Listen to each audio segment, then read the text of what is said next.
হে কি, হে কি, এই গাছ থেকে কালো কালো ধোঁয়া বের হচ্ছে কেন? এ কি আজব ঘটনা!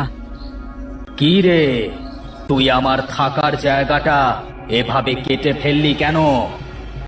ওরে বাবা রে, এ যে দেখি কালো দৈত্য! বাঁচাও, আমাকে বাঁচাও! কে কোথায় আছো, বাঁচাও! কে বাঁচাবে তোকে?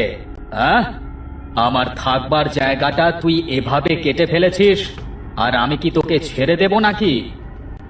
আমি জানতাম না এটা তোমার থাকবার জায়গা। আমি ইচ্ছে করে করিনি। আমাকে ক্ষমা করে দাও। যদি আমি জানতাম যে তুমি এখানে থাকো, তাহলে আমি কখনো এই গাছের আশেপাশে আসতাম না। ছেড়ে দাও, আমাকে ছেড়ে দাও দয়া করে। বাড়িতে আমার অসুস্থ মেয়েটা পড়ে আছে। ছেড়ে দাও আমাকে। ছেড়ে দেব?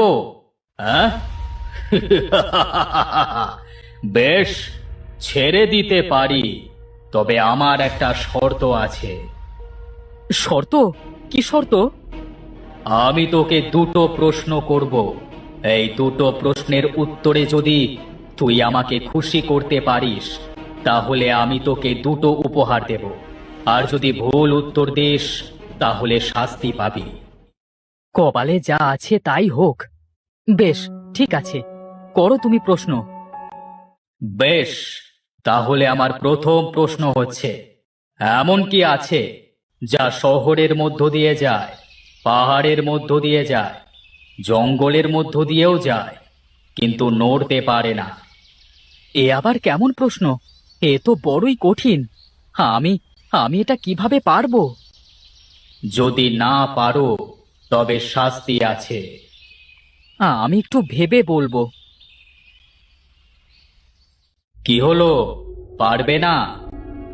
না দৈত্য, মাথায় আসছে না। তাহলে শাস্তির জন্য প্রস্তুত হও। এই প্রশ্নের উত্তর হলো রাস্তা। রাস্তা সব কিছুর মধ্য দিয়েই যায়, কিন্তু সে একা একা নড়াচড়া করতে পারে না।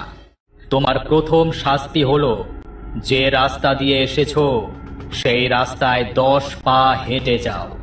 10 পা হেঁটে যাওয়ার পর তুমি দেখবে একটি কালো বাছুর সেখানেই অপেক্ষা করছে। তাকে নিয়ে এসো। আচ্ছা, বেশ।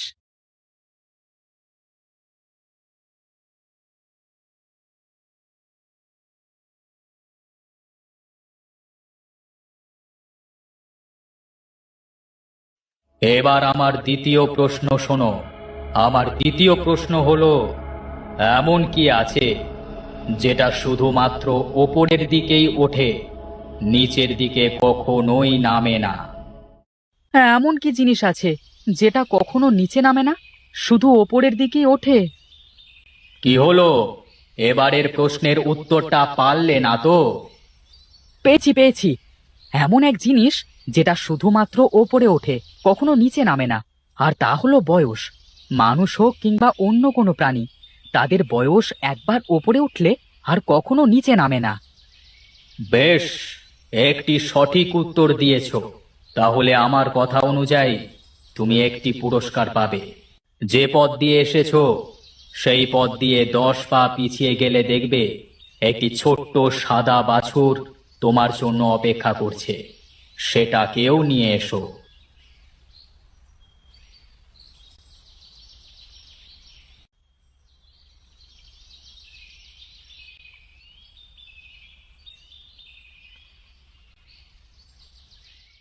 এই দুটো বাছুর আমি তোমাকে দিলাম। কালো বাছুরটা হলো তোমার শাস্তি, আর সাদা বাছুরটা হলো তোমার উপহার। তুমি যখনই কোনো ভালো কাজ করবে, এই কালো বাছুরের জন্য তোমার সেই কাজটা নষ্ট হয়ে যাবে। আবার যখন তুমি কোনো বিপদে পড়বে, তখন এই সাদা বাছুরের জন্য তোমার সেই বিপদ কেটেও যাবে। এ কি বলছো তুমি দৈত্য? আমি তাহলে সারা জীবন দোটানার মাঝেই থেকে যাব?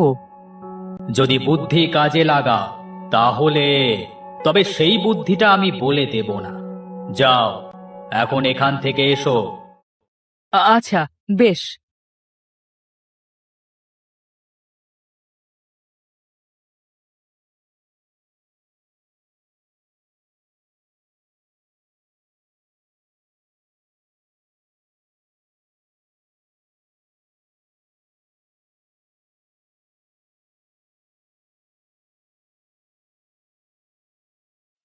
কি রে মা, তোর জ্বর কমলো?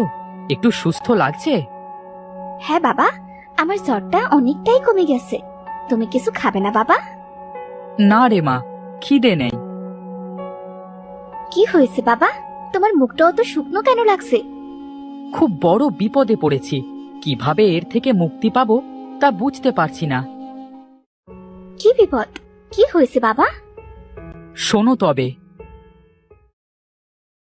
তুমি এত চিন্তা করো না বাবা, সময় আসুক, কি করা যাবে সেসব পরে চিন্তা করব। তুমি যে ওই দৈত্যর থেকে বেঁচে ফিরে এসেছো, এটাই তো অনেক। আর চিন্তা না করে যাও তো, খেতে যাও। আচ্ছা, বেশ।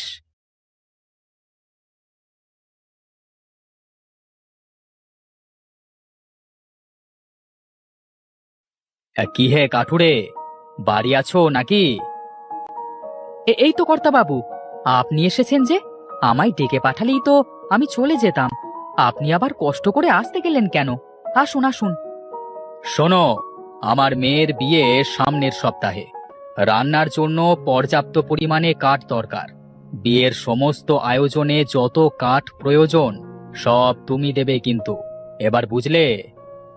ও মা, সে তো বিশাল আয়োজন। আপনার মেয়ে বলে কথা। আপনি একদম চিন্তা করবেন না কর্তামশাই, আমি সব কাঠ জোগাড় করে বিয়ের আগেই দিয়ে আসব। বেশ, এই নাও 50 মোহর। এটা হলো অগ্রিম। কাজ শেষ হবার পর আরো 50 মোহর পাবে। আচ্ছা কর্তাবাবু।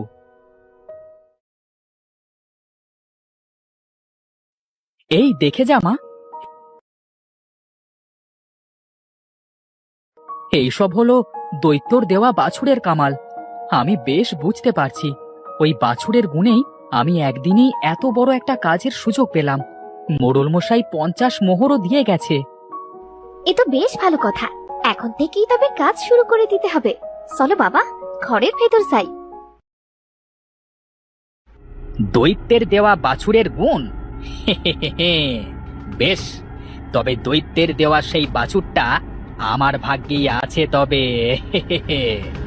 আজ রাতেই সরাতে হবে বাছুরটাকে। এত বড় একটা কাজ, তোমার মুখটা এমন শুকিয়ে গেছে কেন বাবা? একটু আগেই তো কত খুশি ছিলে। আর বলিস না রে মা, আমি তো খুশিতে কালো বাছুরটার কথা ভুলেই গিয়েছিলাম। দৈত্য বলেছিল সাদা বাছুরটার গুণে যেমন আমার সাথে ভালো কিছু ঘটবে, কালো বাছুরটার গুণে তেমনই খারাপ কিছু আমার সাথে সাথেই চলবে। তার মানে কোনো একটা ক্ষতি এবার নিশ্চয়ই হবে। উপরওয়ালা যা করবে তা ভালোর জন্যই করবে, তুমি চিন্তা করো না বাবা। কাজটা না হাত ফসকে চলে যায়, সেটাই ভাবছি।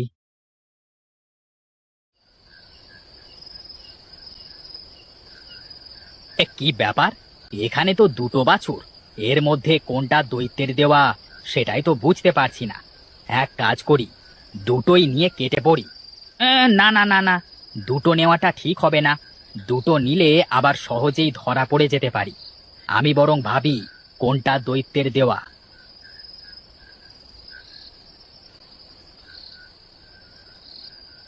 দেখে তো মনে হচ্ছে এই কালোটাই দৈত্যের দেওয়া, কারণ সে তো আর কখনো সুন্দর কিছু দিতে পারবে না। নিশ্চয়ই এই কালো কুৎসিত ছোট বাছুরটাই দৈত্য দিয়েছে। তা হোক, এটাই বরং নিয়ে যাই। এটা নিয়ে এখনই গ্রাম ছাড়তে হবে।